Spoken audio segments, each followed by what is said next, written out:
شروع میں نے ربط قرآن کا تذکرہ کیا تھا کہ سورہ طٰہٰ میں ربط یہ ہے کہ وہاں صبر کی آخری آیتوں میں تلقین کی گئی، نماز اور صبر کی. اور اس سورہ مبارکہ میں جب آپ آخر تک پڑھیں گی تو صبر کی عملی شکلیں بڑی بڑی نظر آئیں گی کہ انبیاء نے کیسے کیسے صبر کیا اور کیسی کیسی دعائیں کی اور اللہ نے کیسے کیسے کھڑا کر دیا. بہت زیادہ یعنی انبیاء کی عظیم ترین دعائیں سورۃ الانبیاء میں ہیں.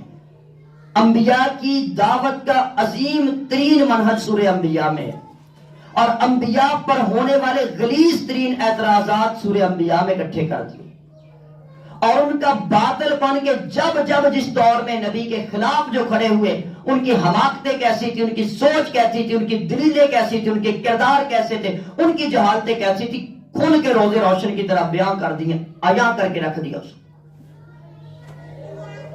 اور مختلف خلاصہ مختصر اس کا یہ بنتا ہے کہ سورۃ الانبیاء یہ سکھاتی ہے کہ انبیاء پر ہمیشہ سے آزمائش پر سے گزرتے رہے ہیں اور حق کے راستے پر صبر کرتے رہے ہیں، اور بالآخر کامیابی اہل ایمان کا مقدر بن جاتی ہے. بالآخر مکہ فتح ہو جاتا ہے.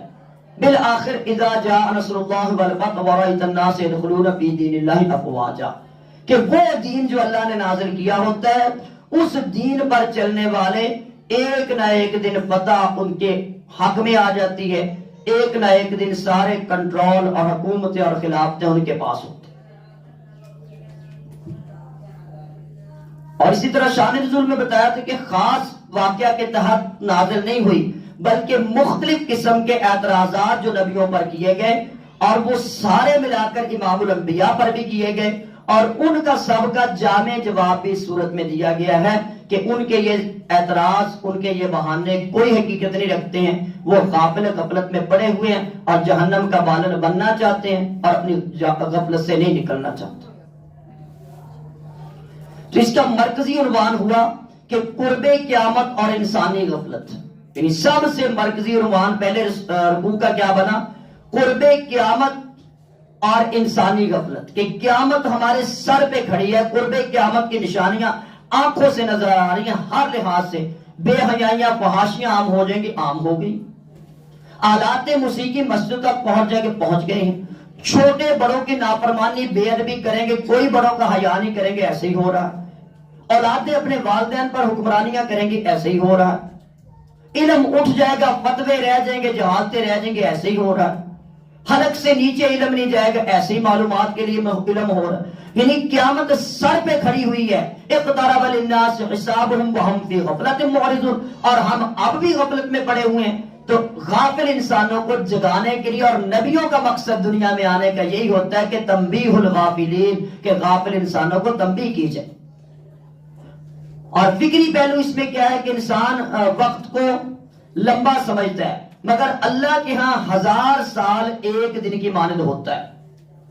یعنی ہم ایک دن کو اتنا بڑا سمجھ کے ہماری وہ 50 سالہ 60 سالہ زندگی ہوتی ہے، کتنے بڑے بڑے دنیا کے منصوبے بنا کے ہم اس کے اوپر مر مٹنے والے ہو جاتے ہیں.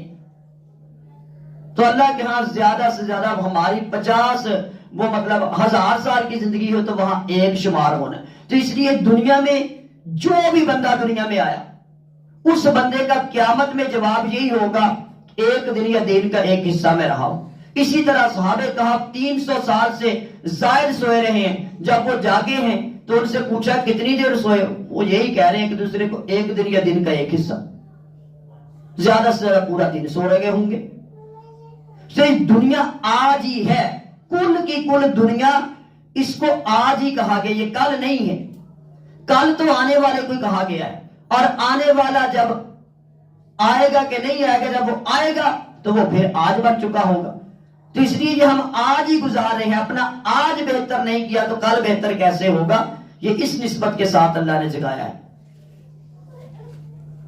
اور ذکر سے مراد قرآن کریم کھل کر سننا، مطلب سننا ہے لیکن اگر سننے کے ساتھ ساتھ دل شامل نہیں ہے تو یہ منافقانہ روش.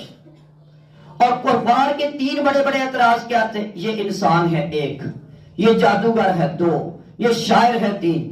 علمی نقطہ کیا تھا کہ باطل ہمیشہ بدل بدل کر اعتراض کرتا ہے، مگر حقیقت کبھی نہیں بدلتی.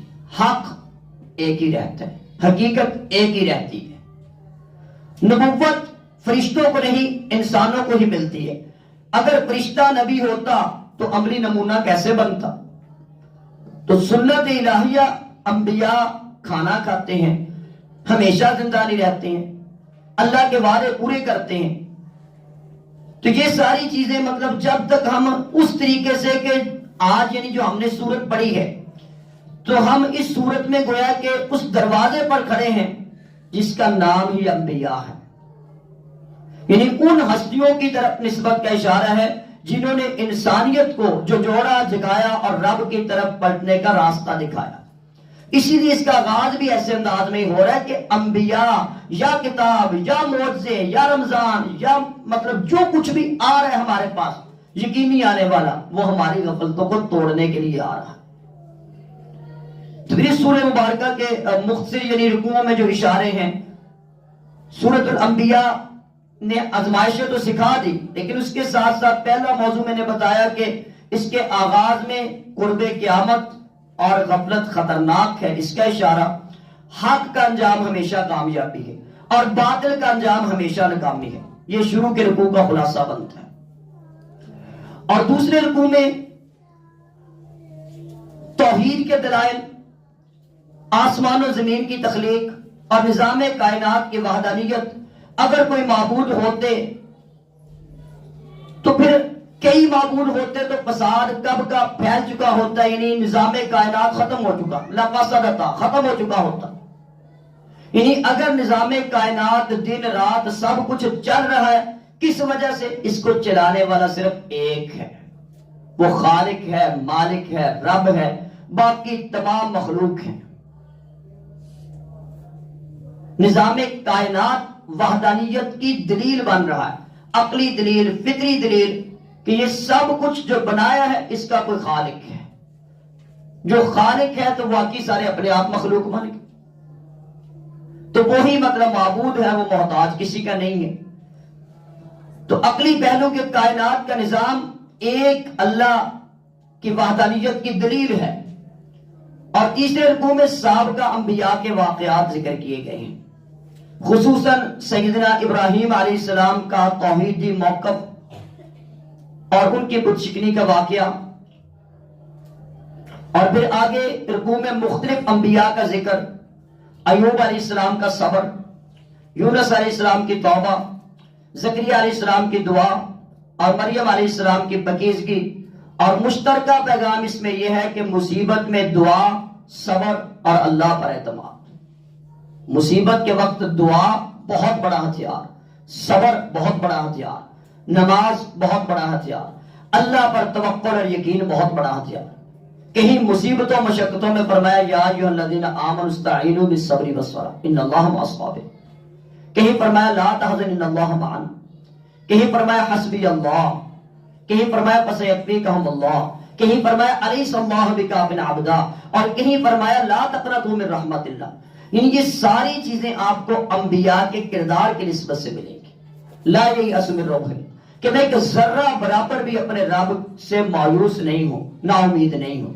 تو گویا کہ انبیاء سارے کے سارے, ایک بھی نبی منفی سوچ والا بھی نہیں ہوتا, ایک بھی نبی فتوے باز بھی نہیں ہوتا ہے, ایک بھی نبی بد اخلاق بھی نہیں ہوتا ہے, ایک بھی نبی دنیا دار نہیں ہوتا ایسے کہ وہ دنیا کو دین کے اوپر ترجیح دے. سارے کے سارے نبی جو دنیا میں آئے وہ آخر الحیات الدنیا وللآخرۃ خیر و ابقیٰ, وہ وللآخرۃ خیر و ابقیٰ والے تھے. جتنے بھی آئے وہ مشرک نہیں تھے, سارے موحد تھے.